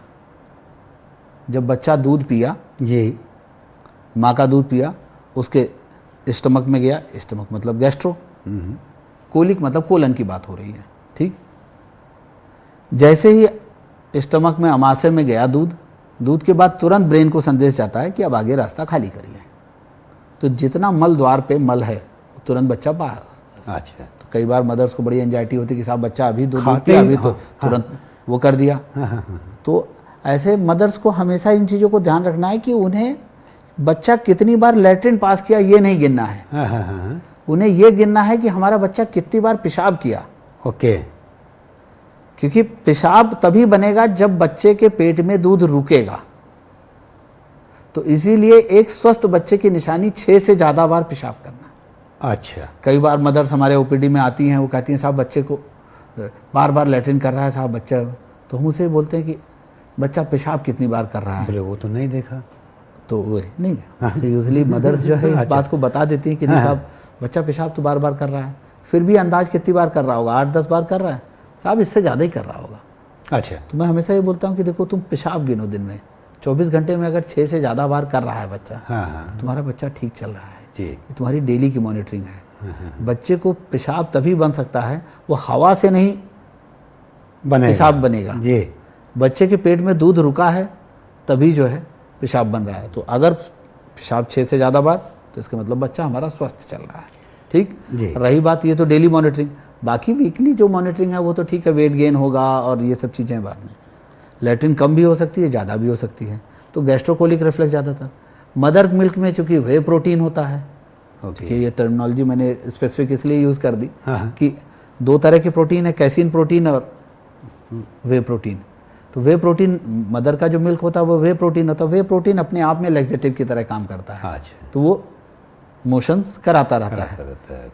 रही बात जो ये कोलिक जो पेन है, ये मतलब शुरुआती 6 महीने में बड़ी कॉमन समस्या है, और स्पेशली ये चूँकि शाम के समय होता है तो इसीलिए इसको इवनिंग कोलिक भी कहा जाता है, ठीक। यूजली शाम के समय होगा, फिजियोलॉजिकल होता है तो इसीलिए इसका नाम फिजियोलॉजिकल कोलिक भी कहा जाता है। इसमें कोई पैथोलॉजी नहीं है, ना ये कोई बीमारी है। ये स्वतः धीरे धीरे अपने आप समय के साथ खत्म हो जाती है। तो इनमें बस यही है, बच्चों को मतलब चूंकि मदर्स को हम लोग काउंसिल करते हैं कि नहीं ठीक है आप समझाइए, अपना थपकी दिलाइए, कंधे पर रख के अच्छे से डकार दिलाइए और बच्चे को लेटा दीजिए। कभी अगर कुछ बहुत ज़्यादा इस तरह के रहते हैं तो एंटी स्पाज्मोटिक्स हम लोग प्रिस्क्राइब कर देते हैं, या डाइजेस्टिव एंजाइम्स के ड्रॉप वगैरह इस तरह के प्रिस्क्राइब कर देते हैं कि ठीक है ये थोड़ा सा ट्रांजिएंट आपको रिलीफ रहेगी, लेकिन ऑफ एंड ऑन ये सब दिक्कतें। इसी पे कई बार मदर्स का मिल्क रिगर्जिटेशन को लेकर आता है। कई बार मदर्स को लगता है कि दूध पिलाया और बच्चे ने दूध उलट दिया, तो फिर हमारा जो डिफरेंशिएटिंग पॉइंट है, फिर हमारा बच्चे का पेशाब है कि बच्चा अगर उल्टी कर रहा होगा, मिल्क रिगर्जिटेशन, सपोज दैट दूध उसने पिया, उसने दूध का कुछ हिस्सा दूध पलट दिया, तो वो तो नॉर्मल होगा, तो नॉर्मल है। अगर पेशाब उसको बराबर हो रहा है तो ऑब्वियस है कि वो उल्टी नहीं है, उसको कोई बीमारी नहीं है, वो मिल्क रिगर्जिटेशन है, थोड़ा बहुत दूध पलटना नॉर्मल है। अच्छा, ओके। अच्छा डॉक्टर साहब, ये अभी जब बच्चे से हम ये बात कर रहे हैं कि कितनी बार पेशाब करता है, कितनी बार लैट्रिन करता है, तो आजकल एक और ट्रेंड चला हुआ देखते हैं हम कि बच्चे को सुबह ही एक बार डायपर पहना देते हैं और उसके बाद वो दोपहर तक बेचारा उसी में पड़ा हुआ है, और फिर जब कभी अचानक से ध्यान आता है फिर खोल के देखते हैं, फिर बदलते हैं। तो ये पहले ऐसा नहीं किया जाता था, तो ये जो डायपर का सिस्टम है ये कहाँ तक ठीक है? देखिए, डायपर अवॉइड करना चाहिए, डायपर नहीं पहनना ये, ठीक। हम लोग भी पेरेंट्स को करते रहते हैं कि साहब डायपर मत पहनाइए, आप उसकी बजाय लंगोट रखिए। जब बच्चे ने, क्योंकि डायपर में आपको ये नहीं पता चलता कि कब आपके बच्चे ने लैट्रिन कर दी है, कब आपके बच्चे ने पेशाब कर दी है, ठीक। तमाम लोग कहते हैं कि साहब हम तो बार बार देखते रहते हैं, लेकिन ऐसा संभव हो नहीं पाता आपका जो है, ठीक। तो एक अब उसमें पता चला बच्चा जो है गीला है, उसको रैशेस भी, उसको नेपी रैशेस भी डेवलप हो गए। कई बार फीकल मैटर्स कंटामिनेट होते हैं, स्पेशली फीमेल चाइल्ड्स में, उनको यूरिनरी ट्रैक्ट के इन्फेक्शंस बहुत होते हैं, ठीक है। तमाम बार पेशेंट्स मतलब बच्चों के माता पिता लेके आते हैं कि पता चला कि पूरे बटक्स वाले एरिया में और पूरे जेनिटल एरिया में सीवियर रिएक्शंस हुए रहते हैं। तो उन सब चीज़ों में तो हम लोग हमेशा मना करते रहते हैं कि इन सब चीज़ों को मत करिए, मत करिए, मत करिए। और समझाने का भी आपके चैनल के माध्यम से भी मैं यही बताने का प्रयास करूँगा कि डायपर को ना पहनाएं और लगातार जो है सूती लंगोट पे रहें। उसमें आपको तुरंत, ठीक है, आप अलग से स्प्रेड शीट बिछा लीजिए, उस पर आप पतली पतली गद्दियाँ बना के रख सकते हैं। सूती लंगोट कम से कम वो है, ठीक है, जितना, क्योंकि डायपर्स पे हम जितना पैसा खर्च करते हैं जी, हाँ ये भी उसके है, बजाय लंगोट पे, तो हाँ, अगर पता नहीं कितनी लंगोट्स बन जाए। हाँ, और अगर इवन आप लंगोट अगर छोटी छोटी बना लें अगर सिल के, या किसी भी टेलर को दे दे बनाने के लिए, तो मेरे ख्याल से आपको ऑलमोस्ट उतने ही पैसे में आपका हो जाएगा। आप उसको भी डिस्पोजेबल फॉर्म में यूज़ कर सकते हैं। बिल्कुल कर सकते हैं, आप सही कह रहे हैं, बिल्कुल। तो अब इसी से जैसे आपने अभी बोला था कि दांत आने लगते, एक उसमें आपने कि जब उसके बच्चे के दांत आने लगते हैं, ये यूज़ किया था आपने वर्ड, कि जब आपने बोला कि इसका बहुत लंबा पीरियड होता है, कितना 5 से 9 महीने तक का, जब ये किसी बच्चे, हर बच्चे में अलग अलग, तो उस समय भी हमने ये देखा है कि बच्चा को कई बार पेरेंट्स ही या दादा नानी उसके लिए कुछ इस तरह की चीज़ लाते हैं कि वो मुंह में डालता रहता है और चबाता रहता है, तो बोलते हैं इससे दांत आने में आसानी होती है। एक ये मिथ है या सही है, मुझे नहीं पता, ये तो जी ठीक है, लेकिन इसके नुकसान फ़ायदे आप बेहतर हमें बता पाएंगे। पहली बात है कि किसी भी तरह का पेसिफायर यूज़ करना, जी, जिसको हम ये दांत निकलते समय में, हाँ, इसको हम लोग मना करते हैं कि बिल्कुल नहीं, क्योंकि वो गिरेगा, नीचे गिरा, फिर उस पर गंदगी लगी, फिर बच्चे को मुंह में डाल दिया गया, तो आप हाइजीन नहीं मेंटेन कर सकते, और उसका जो है, तो इसलिए ये सब चीज़ें मना रहती हैं, ठीक है। डेंटल वाले बोलते हैं कि उसके वजह से डेंटल का डेवलपमेंट वो गड़बड़ ही होता है, ठीक। तो इन चीज़ों को मत यूज़ करिए, पहली चीज़। दूसरी चीज़ है कि जब वो, ये नेचुरल एक प्रक्रिया है दांत निकलना, जिस समय चूँकि 5वें महीने पे कंप्लीट नेक होल्डिंग आ चुकी होती है, अब बच्चे को हाथ जो चीज़ सामान उठाना है, अब वो पकड़ के उठा सकता है। भाई पहले आप बच्चा पैदा हुआ था जिस पोजीशन में आप लेटा देते हैं उसी पोजीशन में लेटा रहता है। अब जब उसको नेक होल्डिंग आई तो जो चीज़ पाया वो हर चीज़ अपने गम के इरिटेशन को मिटाने के लिए वो हर चीज़ मुंह में डालेगा। तो इसीलिए उस समय डायरिया के एपिसोड्स भी बढ़ जाते हैं। तो उस समय बस ये है कि बच्चे की पर्सनल हाइजीन मेंटेन रखिए, साफ़ सफाई रखिए, बच्चों की नेल्स को हमेशा समय समय पे काटते रहिए जिससे उसमें गंदगी वगैरह ना डिपॉजिट हो। और जो हमारे यहाँ एक प्रचलन रहता है कि हमेशा हाथों में कुछ ना कुछ हम लोग पहनते हैं इन सब चीज़ों में, तो उनको मैं हमेशा ये कहता हूँ कि इन चीज़ों को अवॉइड करिए, क्योंकि इन चीज़ों को वो बच्चा मुंह में डालेगा, गंदगी आएगी मुंह में डालेगा, तो उस वजह से वो गंदगी उसके बच्चे के मुंह में जाएगी और उस वजह से डायरियल एपिसोड्स बढ़ेंगे। ठीक है, ऑल्दो उसका एक दूसरा एस्पेक्ट ये देखा जाए कि थोड़ा थोड़ा इन्फेक्ट होके उसको इम्यूनिटी थोड़ी डेवलप होती है, लेकिन फिर भी हम उसको उस एस्पेक्ट पे नहीं कहते हैं। हमेशा ये कहते हैं कि ठीक है, इनको साफ सफाई रखिए। जितनी चीज़ें, बहुत सी चीज़ें हैं जो आपके खुद ही नहीं कंट्रोल में हो सकती, हाँ, कि जो है तो उन सब चीज़ों पे ध्यान देना है। और दांत एक नेचुरल प्रक्रिया है निकलने की, उसमें कुछ नहीं करना। ठीक है, और उसमें क्योंकि कई बार मदर्स का रहता है कि साहब बच्चे पता चला दस्त से आए हैं 5वें 6ठे महीने में जी। और मदर्स कहती हैं साहब बच्चे को दांत निकल रहे हैं इसलिए दस्त हो रहे हैं। तो हमने कहा भाई कारण मत आप खोजिए, कारण फिर मैं वो समझाता हूँ कि भाई कारण ये है, ये सब है, इस वजह से कहते हैं कि अगर ऐसा होता तो जब बच्चा बड़ा हो जाता है, जब सेकेंड टाइम जब दूध के दांत आपके जिसको कहते हैं टेम्परेरी टूट के जब परमानेंट टीथ आता है तब फिर आप तब तो नहीं होता है उसको दस्त, क्योंकि तब तक बच्चा समझदार हो चुका होता है, तब तक उसको पर्सनल हाइजीन खुद पता है कि इन चीज़ों को मुंह में नहीं डालना है, हमें हाथ धुल के तभी खाना है। तो इन सब चीज़ों में तब वो मुंह में नहीं डालता तो उसको फिर तब डायरिया नहीं होता है। अच्छा डॉक्टर साहब, एक चीज़ और हमने कई बार सुना है कि कई बच्चे ऐसे पैदा होते हैं जिनके हर्ट में छेद है, कोई इसको कुछ और तरीके से डिफाइन करता है, तो ये क्या है और अगर ऐसा है तो इसका ट्रीटमेंट कौन सी एज में करवाना है? देखिए, पहली चीज़ है कि जब भी बच्चे को कभी भी अगर आपका पीडियाट्रिशियन बोल रहा है कि बच्चे के ऐसा है, तो दिल की बीमारी में किस तरह की समस्या है, तो उसके लिए सबसे ज़रूरी जो जांच है वो है इको। तो अगर आपका 2D इको हो के और उसमें बीमारी का ये पता चलता है कि हाँ किस तरह का है, कैसे क्या है, किस तरह की बीमारी है, क्योंकि दिल में एक छेद तो एक बड़ा मोटा कंसेप्ट है। हाँ, ऐसे ही आमतौर पे ये बोला जाता है, तो मैंने भी वही इस्तेमाल किया है। जैसे जो सबसे जो कॉमन मिलता है वो वेंट्रिकुलर सेप्टल डिफेक्ट VSD जिसको कहते हैं। तो VSD ज़्यादातर वो सेल्फ हीलिंग, कितना बड़ा होल है, समय के साथ वो भर पाएगा कि नहीं भर पाएगा जी, ठीक, तो वो सब सारी चीज़ें इनमें सबसे अच्छा रहता है। अब तो बड़े बड़े शहरों में तो खैर पीडियाट्रिक कार्डियोलॉजिस्ट आ ही गए हैं जी, छोटे शहरों में भी अब देखा जाए तो कार्डियोलॉजिस्ट हो गए हैं।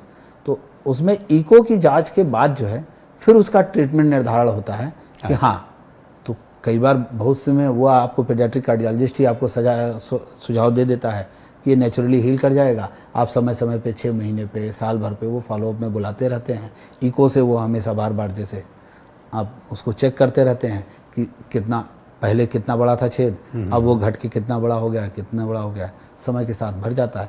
लेकिन चूंकि हृदय की तमाम बीमारियां इस तरह की हैं जिनमें सर्जिकल इंटरवेंशन भी, सर्जरी की भी आवश्यकता होती है, तो उसमें हमेशा यही रहता है कि कभी केवल इसमें कहीं कहा बातों पे ना जाके हमेशा उसके लिए ये होता है कि कार्डियोलॉजिस्ट की ओपिनियन, स्पेशली अगर पीडियाट्रिक कार्डियोलॉजिस्ट आपके शहर में उपलब्ध हैं या आसपास के शहर में आप जाके उनसे ओपिनियन ले सकते हैं, तो बिल्कुल लीजिए और उनकी देख रेख में आप ज़रूर बने रहें। ठीक है, आप जनरल आप पीडियाट्रिशियन जो आपका पीडियाट्रिशियन है उसको भी दिखाइए, लेकिन ये है कि अगर वो पीडियाट्रिक कार्डियोलॉजिस्ट आपको बता रहे हैं 6 महीने पे, साल भर पे जब भी बुला रहे हैं, तो आप फॉलोअप में बने रहिए जब तक उनकी तरफ से ओके ना हो जाए। अच्छा, तो कैसे पता चलेगा पेरेंट्स को कि कुछ एबनॉर्मलिटी या एनोमली है? देखिए, क्योंकि ये तो कोई बच्चा पैदा होता है, थोड़ा बड़ा होता है, तब तक तो ऐसा कुछ उसको कोई देखता नहीं है, ना कहीं कोई एक्सरे होता है, ना कोई टेस्ट होते हैं। इसमें एक जो आपने प्रश्न बोला, जैसे एक मतलब ये होता है कि टीकाकरण जी, तो जैसे अगर आप रेगुलर, हम लोग कहते हैं कि अपने एक नवजात शिशु एवं बाल रोग विशेषज्ञ से आपको हमेशा टच में बने रहना चाहिए जी। जैसे हम लोग बीइंग ए डॉक्टर जो है स्टेथो लगाते हैं, अगर हमें अब नॉर्मल साउंड सुनाई देती है तो हम तुरंत बोलते हैं कि भाई जाइए और अपना 2D को करवा के अपने बच्चे का आइए, फिर इस पे बात करते हैं। अच्छा, ठीक है, तो ऐसे में पहली चीज़। दूसरी चीज़ है कि जो ऐसे बच्चे रहते हैं इनको बार बार सर्दी खांसी बहुत होती है। ओके, ठीक है, recurrent episodes of chest infection. मैं आपको थोड़ा सा बीच में इंटरप्ट कर देता हूँ। ये सर्दी खांसी बहुत होती है आपने कहा, बट ये सर्दी खांसी गर्मियों में भी बहुत होगी क्या? क्योंकि वेदर के हिसाब से भी ये जी, देखिए पहली बात है कि अगर रिकरेंट चेस्ट इन्फेक्शन किसी को हो रहा है, क्योंकि छेद का मतलब है कि जो हमारा हार्ट जो है साफ खून और गंदा खून दोनों मिक्स हो रहा है। ओके, तो ऐसे बच्चों में बार बार साफ खून गंदा खून मिक्स होने की वजह से बार बार चेस्ट इन्फेक्शन बहुत होता है। अच्छा, ठीक है। अब रही बात, क्योंकि अब हम जैसे समय के साथ जिस हिसाब से वायुमंडल में प्रदूषण बढ़ रहा है, तो इनकी वजह से भी सर्दी खांसी बहुत होती है जी। यंगर एज ग्रुप में वैसे ही वल्नरेबल होते हैं काफ़ी जी टेम्परेचर के वेरिएशन को लेके, तो उनमें भी बहुत इस तरह की समस्याएं होती हैं। तो अगर हो रहा है तो आप अपने बच्चों के डॉक्टर से संपर्क करिए। वो अगर इस पर शक जाहिर करते हैं या कुछ भी इस तरह की जांचें लिखते हैं जी जी जी तो आपको, क्योंकि जो 2D इको है, जैसे हम अल्ट्रासाउंड में कहते हैं कि कोई इसके हार्मफुल इफेक्ट नहीं है, उसी तरह से इको का भी कोई हार्मफुल इफेक्ट नहीं है, क्योंकि वो एक्सरे नहीं है जिसमें हमारा रेडिएशन एक्सपोजर हो रहा है, सीटी स्कैन नहीं है जिसमें हमारा रेडिएशन एक्सपोजर हो रहा है। वो जस्ट एक है इको जो है आपने करा लिया उसके हिसाब से।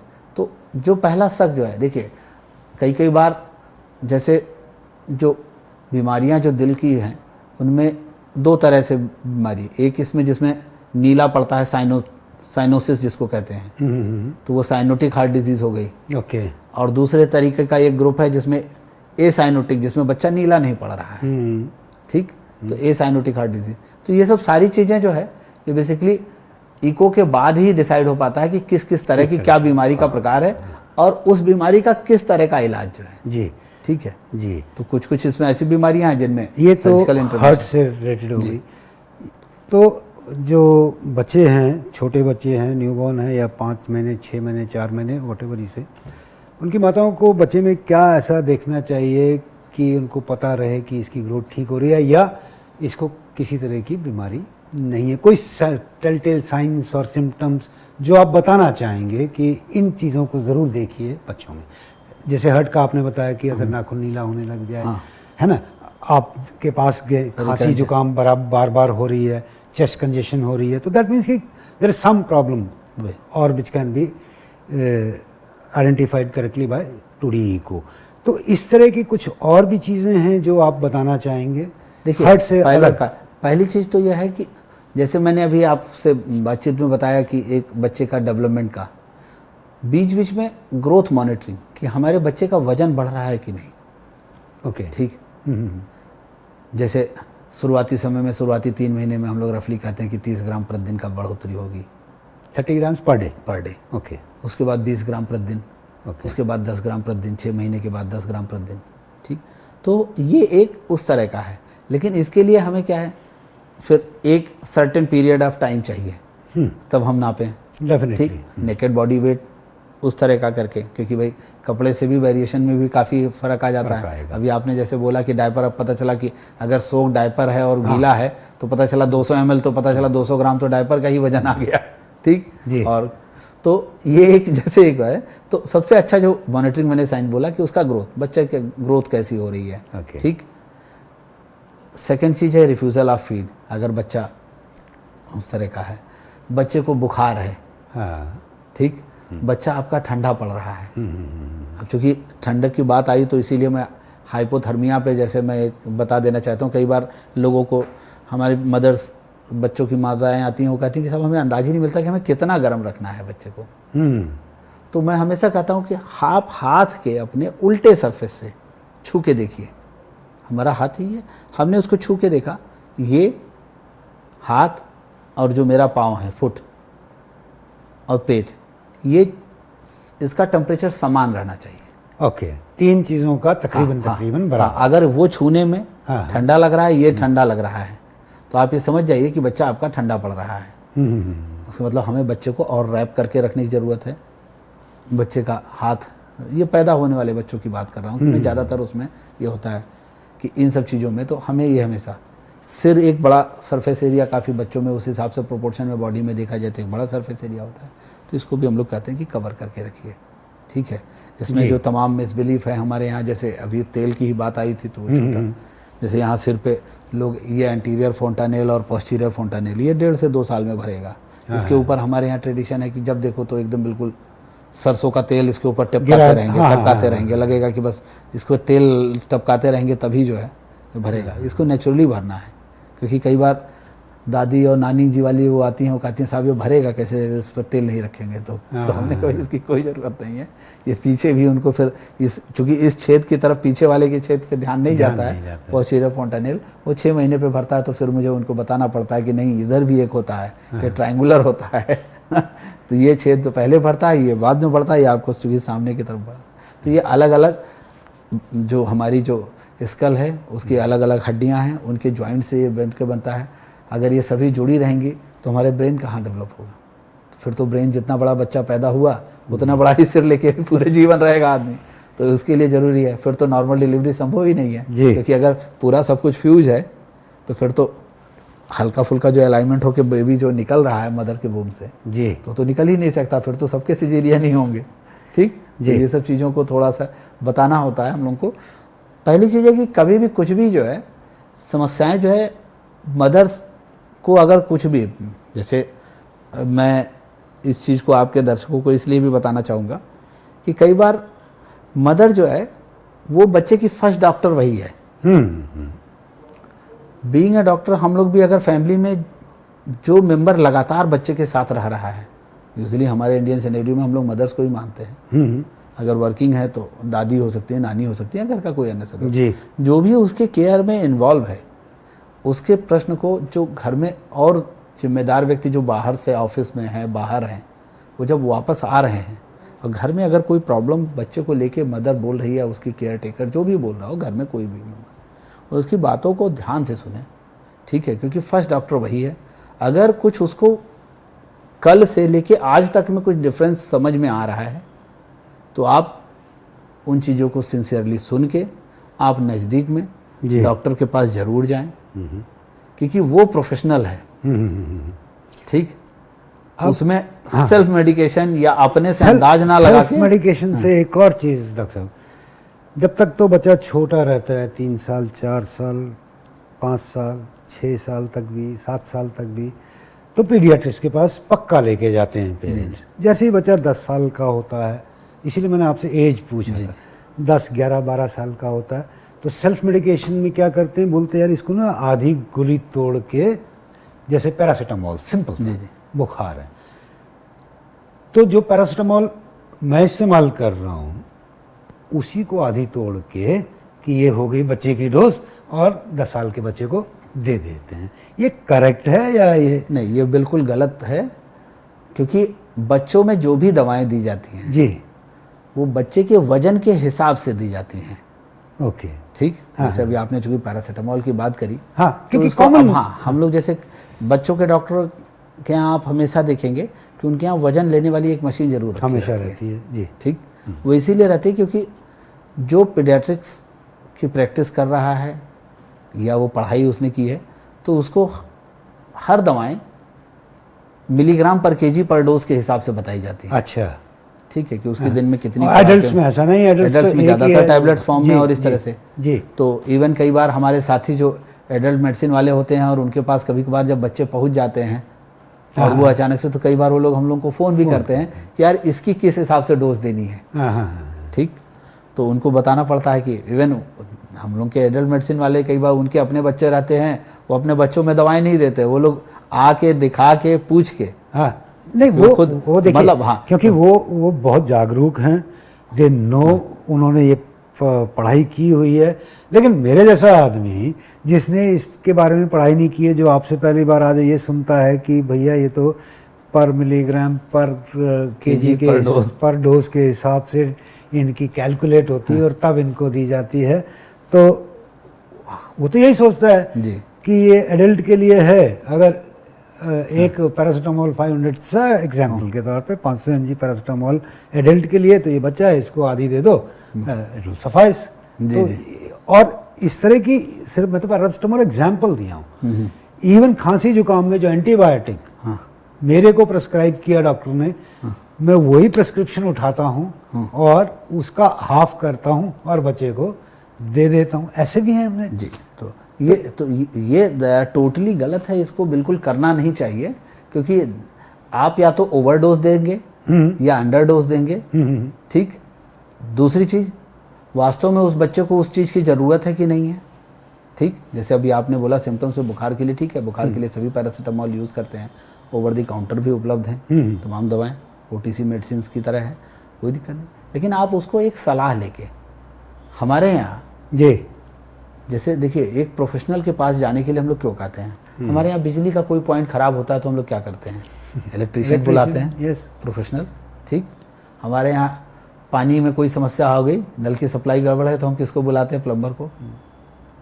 तो यहाँ तो आपका वो बच्चा है ना जी। तो आप एक प्रोफेशनल के पास जाइए, आप प्रोफेशनल सलाह लीजिए, उससे जो है तो उसको खुद रिपेयर करने का, जिससे मैं एक बात कर रहा हूँ कि खुद से उसको करेक्ट ना करने का, आप जो है जाके प्रोफेशनल सलाह लीजिए और वो जो बताए उस हिसाब से काम करिए। ठीक, ऐसे मेडिसिन में कई बार ओवरडोजेज बच्चों में बहुत ज़्यादा होती है, ओवरडोजिंग बहुत होती है और उसके नुकसान भी होते हैं, साइड इफेक्ट्स भी होते हैं।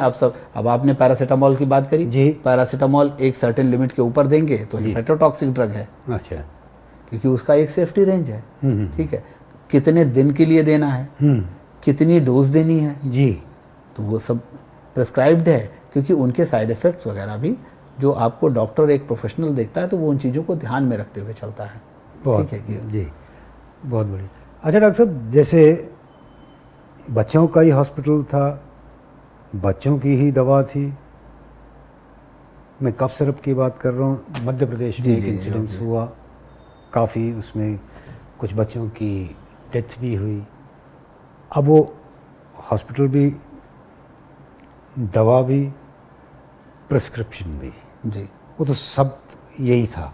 तो ऐसा मतलब, और इस तरह के इंसिडेंट्स बीच बीच में कई बार सुनने को मिलते हैं। ये नेग्लिजेंस रहती है, ये क्या रहता है, ऐसा क्यों होता है? देखिए, पहली बात है कि जो मध्य प्रदेश में घटना हुआ अत्यंत दुखद रही जी, और बड़ा अफसोस भी लगा, क्योंकि जो वो डॉक्टर साहब ने जो लिखे वो खुद क्वालिफाइड पेडियाट्रिशियन हैं जी, ठीक, जो मैंने उनके बारे में थोड़ी जो जानकारी हासिल करी, जी, उन्होंने जो मेडिसिन लिखी वो भी, और जो मेडिसिन लिखी वो भी सरकारी सप्लाई में थी। हाँ वही ठीक है, क्योंकि गवर्नमेंट डॉक्टर्स के ऊपर एक दबाव हमेशा रहता है कि आप जो सरकारी सप्लाई में वही आपको लिखनी है। जी जी जी। ठीक, देखिए अब इसमें जैसे डॉक्टर, बीइंग ए डॉक्टर, मैं दवा बना नहीं रहा हूँ, मैं एक दवा प्रिस्क्राइब कर रहा हूँ जी, और मैं ये मान के चलता हूँ कि इसमें जो ये सिरप बना है, इस सिरप में जो सिरप का बेस होगा, जो इसको मीठा करने के लिए जो चीज़ें यूज़ होंगी, वो एक स्टैंडर्ड हुआ होगा और इसमें कोई कंटामिनेशन नहीं होगा। जी। सपोज दैट आप बाज़ार में जा रहे हैं, आप पनीर लेने जा रहे हैं, तो आप पनीर लेके जा रहे हैं ना जी। अब आपको पनीर की जगह अगर नकली पनीर दे दिया जाए तो हाँ। आप अशुद्ध चीज़ खा रहे हैं। जी। ठीक है, तो अशुद्ध चीज़ तो आपको नुकसान कर सकती है। तो ये केस भी कुछ ऐसा ही रहा है, क्योंकि जो ग्लाइकॉल वर्ड है, ठीक, तो ग्लाइकॉल में अगर आप देखिए तो तरह तरह के ग्लाइकॉल हैं।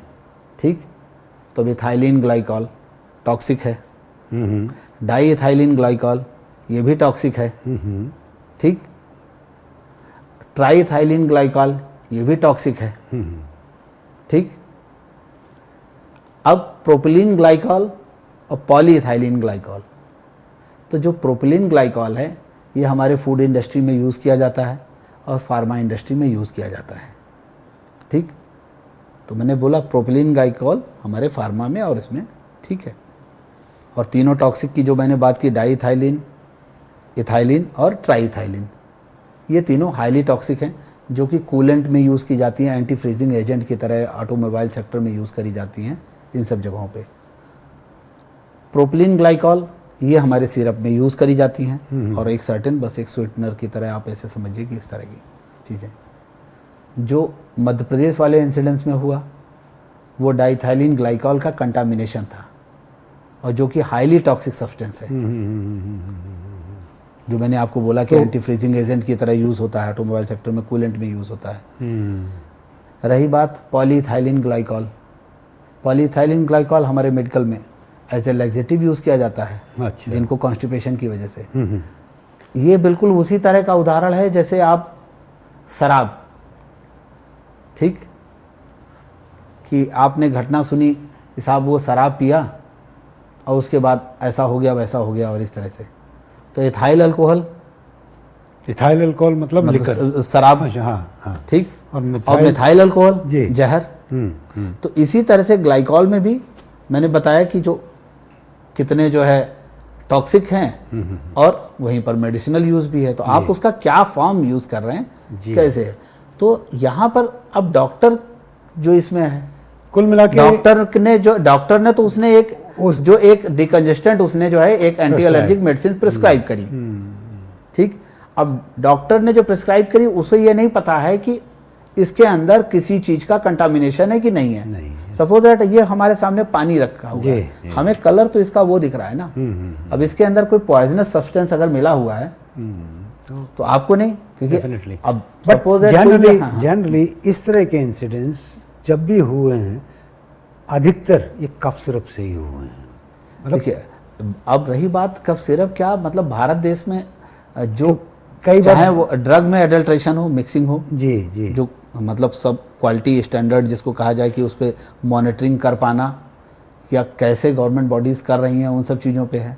फूड एडल्ट्रेशन, अब दीपावली आने वाली है, अभी आप देखेंगे कुंटल के कुंटल जो है आप देखेंगे कि नकली मावा पकड़ी गई, ठीक है। हम लोग आए दिन रोज़मर्रा हमेशा यही कहते हैं कि साहब दूध में कितना मिलावट हो रही है, उन सब कुछ, क्योंकि इनमें जब तक इन सब चीज़ों में जो इसको हम लोग कहते नहीं कि जब तक इनमें तेजी से कार्रवाई नहीं होंगी और इसके स्ट्रिक्ट नॉर्म्स नहीं बनाए जाएंगे कि इसको हमें, और इसमें कहीं पे भी कुछ भी लूज एंड है, उनको हर चीज़ों को सही करने की ज़रूरत है।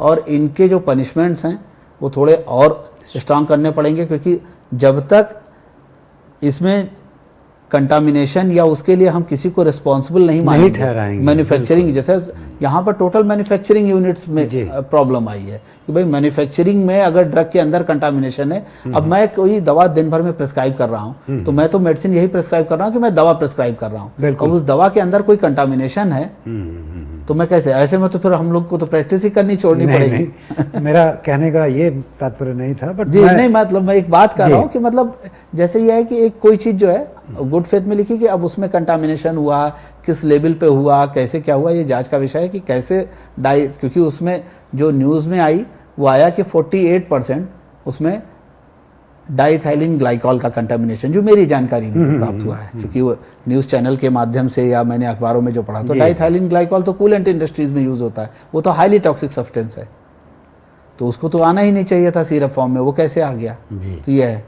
और डॉक्टर तो उसको जानकारी तो हो ही नहीं सकती, कि वो तो भाई उसने तो सीधी सी बात है क्लोरफेनामिन और फेनाइलेफ्रिन और पैरासीटामोल का एक कम्बिनेशन उसने लिखा।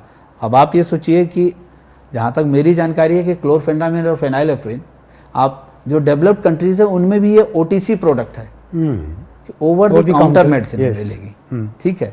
तो ऑब्वियस है कि सेफ है, कुछ ऐसा नहीं है, लेकिन अब जो ये है, ये नेफ्रोटॉक्सिसिटी इसकी डाइथाइलिन ग्लाइकॉल की बहुत होती है, तो उसमें बच्चों की उसी वजह से काफ़ी दुखद रहा।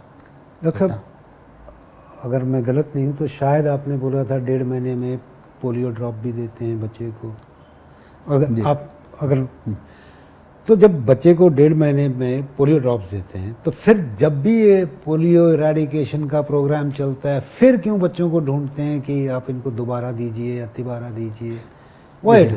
देखिए, पहली बात है कि जो अभी भी हमारे आसपास जो है, जो कंट्रीज़ हैं, जैसे पाकिस्तान में अभी आपने रिसेंटली सुना होगा, अफगानिस्तान में भी अगल बगल की, तो ये एरेडिकेशन के लिए WHO की तरफ से पूरा चल रहा है, ठीक। अब रही बात, वैसे जानकारी के लिए बता दूं कि अब इम्यूनाइजेशन जो शेड्यूल में अब जो हो गया है, अब केवल बर्थ के समय ही रूटीन में हम लोग पोलियो ड्रॉप पिलाते हैं, बाकी 1.5 महीने पे, 2.5 महीने पे, 3.5 महीने पे हम इंजेक्टेबल फॉर्म में पोलियो को अब दे रहे हैं रूटीन इम्यूनाइजेशन में। इसके बाद 1.5 साल पे, 16 से 18 महीने पे फिर हम इंजेक्टेबल पोलियो देते हैं बूस्टर डोज में। अगला जो है इंजेक्टेबल पोलियो हम यूज़ करते हैं जो प्राइवेट सेक्टर में, वो 4 से 6 साल की एज में। तो यहाँ पर इंजेक्टेबल पोलियो, तो इंजेक्टेबल पोलियो हमने 3 तो प्राइमरी डोज दी और 2 बूस्टर डोज दी 1.5 साल पे और 4 से 6 साल पे। रही बात जो ये पोलियो इम्यूनाइजेशन का जो ये पल्स पोलियो प्रोग्राम जो चलते रहते हैं, इनमें जो करने का है कि जो ये हम लाइव वैक्सीन्स देते हैं, तो ये गट में मल्टीप्लाई होके ये हमारे समझिए कि एक तरह से मतलब सीवर लाइन में जा रहे हैं और वहाँ पर से एक, जैसे हम लोग कहते हैं ना कि गुड बैक्टीरिया बैड बैक्टीरिया को हटा रहा, तो उसी तरह से समझिए कि ये है। तो इस वजह से, तो इसीलिए जब तक पूरे वर्ल्ड में एरेडिकेट नहीं हो जाएगा तब तक इस वजह से तब तक इम्यूनाइजेशन प्रोग्राम अभी ऑलरेडी बर्थ टाइम पे दे रहे हैं और रेगुलर इंटरवल्स पे दे रहे हैं, तो फिर इतना नहीं, इसीलिए अप टू 5 ईयर्स तक, इसलिए कि कोई भी छूट जैसे ना वो जाए, एक कोई नारा, छूट ना हाँ जाए। हाँ, कोई बच्चा छूट गया, तो सुरक्षा चक्र कहने का टूट गया। मतलब मेरा यह है कि अगर ऑलडॉलरेडी दिया हुआ है तो उसको इसमें देने उसमें की देने में कोई आवश्यकता मतलब नहीं भी है, और दूसरी चीज़ देने ये पे कोई मतलब नुकसान कोई नहीं। नुकसान नहीं। तो डॉक्टर साहब, आपने हमारे दर्शकों को बहुत ही अच्छी बातें बताई हैं, स्पेशली वो जो जिनके अभी प्रेगनेंसी की लास्ट स्टेज चल रही होगी, बच्चा डिलीवरी होने वाली होगी, और वो जिनके डिलीवरी हो चुकी और बच्चे अभी छोटे हैं, और वो भी जिनके बच्चे 18 साल तक के हो गए, उन सब के लिए आपने बहुत अच्छी बातें आज इस पॉडकास्ट के थ्रू कवर की। इसके लिए मैं आपका बहुत धन्यवाद करता हूं। उम्मीद करता हूं आप इसी तरह से और ज्ञानवर्धक बातें हमें बताते रहेंगे और हमारे पास आते रहेंगे। अगर अभी आपको लगता है कि कुछ छूट गया है तो आप प्लीज़ आप दर्शकों को बस बता मैं सकते हैं। आपके दर्शकों से बस यही कहना चाहूँगा कि चलते चलते जो बातें हैं कि हमेशा कभी भी सेल्फ मेडिकेशन के चक्कर में ना पड़े जी, जब भी कुछ ही हो। और एक चीज़ और बहुत ज़रूरी बात जो मैं अभी बताना चाह रहा था कि जो मैं प्रैक्टिस में यूजुअली देखता हूँ कि कई बार हमारे पास पेशेंट्स आते हैं और उनकी मदर्स डॉक्टर्स के ऊपर ही प्रेशर क्रिएट करते हैं कि साहब आप एंटीबायोटिक लिखिए जी, ठीक है। तो ऐसा ना करें, जिसका जो काम है उसको उस काम को करने दीजिए। कई बार हमारे पास आते हैं क्योंकि ज़्यादातर अब जो हम लोग लखनऊ में शहरी क्षेत्रों में पा रहे हैं कि ज़्यादातर वायरल इलनेसेस हैं जी, ठीक है। तो कई बार पेरेंट्स बच्चों को, चूँकि ऑब्वियस है कि बड़े को तो ब्लड निकलवाना, ब्लड सैंपलिंग करा लेना, सीबीसी करा लेना उनको आसान लगता है, लेकिन बच्चे के साथ थोड़ा सा उनको लगता है कि अरे यार इसको पेन होगा, इससे बेहतर है कि हम 300-400 रुपये का टेस्ट कराने के बजाय 150-200 रुपये की एंटीबायोटिक्स दे दें। तो मेरा उस मामले में यही कहना है कि आप इन चीज़ों के चक्कर में ना पड़िए। बात यह है कि हम यहाँ पे इंसेक्टिसाइड, पेस्टिसाइड हम बात कर रहे हैं ऑर्गेनिक खेती की, साहब हम इंसेक्टिसाइड नहीं यूज़ करेंगे, पेस्टिसाइड नहीं, लेकिन जब बच्चे के हेल्थ की बात आती है तो आप उसको एंटीबायोटिक की बात करते हैं, क्योंकि एक तरह का देखा जाए तो इंसेक्टिसाइड ही है, पेस्टिसाइड ही है। तो हम उन चीज़ों के लिए ना, एंटीबायोटिक के लिए वो डॉक्टर के विवेक पे छोड़ दें, क्योंकि एंटीबायोटिक का जो रोल होता है वो बैक्टीरियल इन्फेक्शन के लिए है। कई बार पेरेंट्स वायरल के लिए नहीं, वायरल के लिए नहीं, क्योंकि वायरल के लिए एंटीवायरल होता है एंटीबायोटिक। तो एंटीबायोटिक अब कई बार हाई ग्रेड फीवर, जैसे एक छोटा सा उदाहरण, sudden onset high grade fever है, अचानक से बहुत तेज बुखार हुआ, तो ज़्यादा चांसेस उसके वैसे भी हैं कि वो वायरल इन्फेक्शन होगा, जो कि 5 से लेकर 7 दिन में ज़्यादातर सेल्फ लिमिटिंग इलनेस है। बॉडी इंटरफेरॉन जनरेट करेगी, वो वायरस मार देगी और बीमारी सही हो जाएगी, ठीक है। उससे कोल्ड कफ ये सब जो एसोसिएटेड सिम्टम्स है वो अपना। तो वायरल इलनेसेस में भी कई बार जो है पेरेंट्स कहते हैं कि साहब कोई एंटीबायोटिक सर आपने नहीं लिखा, तो मैं हमेशा कहता हूँ कि साहब एंटीबायोटिक इस चीज़ के लिए नहीं होती है। कई बार ऐसे ही लोग मेडिकल स्टोर पे जाते हैं, तमाम लोग सेल्फ मेडिकेशन के चक्कर में वो सोचते हैं कि भाई डॉक्टर की कंसल्टेशन ना देनी पड़े या इस यहाँ से हमें कास्ट कटिंग हो जाएगी। और अब मेडिकल स्टोर वाले को उसको तो केवल जितनी ज़्यादा नंबर आप दवाएं बेचेगा, जितना ज़्यादा वो बेचेगा उसको उससे प्रॉफिट निकालना है, तो ऑब्वियस है। तो वो ऐसे में क्या है कि अननेसेसरी तमाम मेडिसिन आपको दे देगा, तो उन सब चीज़ों में तो इसीलिए जो मतलब मुझे एग्जैक्ट फिगर नहीं याद है, लेकिन मुझे इतना तो मैं कह सकता हूँ कि वर्ल्ड में जितना एंटीबायोटिक यूज करती है उसका आधा तो भारत ही यूज हिंदुस्तान में इस्तेमाल हो रहा है। और एंटीबायोटिक हर किसी को जो है सारी चीजें, और अनावश्यक रूप से जो दवाएं जो नॉन प्रोफेशनल्स के जब आप उसमें रहते हैं, प्रोफेशनल के हाथ पे नहीं जाते हैं तो अनावश्यक दवाएं खाते हैं। और हम यहाँ बड़ी बड़ी बातें कर रहे हैं, इंसेक्टिसाइड पेस्टिसाइड नहीं यूज करना है, और हम अपने शरीर पे खुद ही यूज कर रहे हैं उसके लिए। तो बस ये बहुत बहुत धन्यवाद आपका, थैंक यू वेरी मच। हमारे शब्द रंग डिजिटल के पास FX3 कैमरा है, हमारे पास अपना स्टूडियो है, हमारे पास रेड कैमरा है और सारे GM1 लेंसेज हैं, पूरा वेल इक्विप्ड है। तो आप लोग पॉडकास्ट के लिए स्टूडियो लीजिए हमसे किराए पे, आप कैमरा लीजिए हमसे किराए पे फिल्म शूट के लिए, तो उसके लिए भी आप हमें संपर्क कर सकते हैं।